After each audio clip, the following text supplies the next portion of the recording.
Welcome to Luca is a Billionaire, where the only thing I invest in is your answers.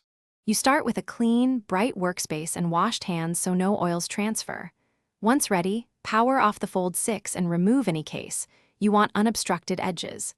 Unfold and inspect the hinge surface for debris, then lay the phone on a soft microfiber pad. Take the screen protector, but don't peel fully yet. Align it dry over the inner display to confirm edge fit. This first alignment avoids misplacement and saves rework later. With alignment guides in place, peel roughly 1/2 of the protector backing so you can control placement.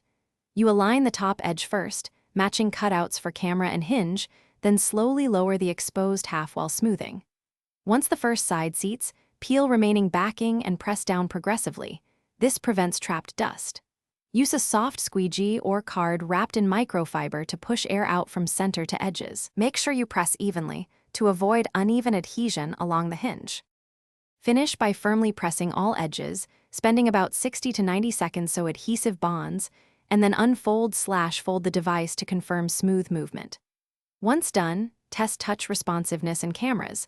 Apply any outer protector and reattach your case. If you notice a stubborn bubble or dust, don't panic. Use strong tape to lift a corner, remove the particle with dust tape or an alcohol swab, then reseat that section carefully. That targeted fix avoids replacing the entire protector. Thanks for watching and please subscribe. It's the best investment you'll ever make.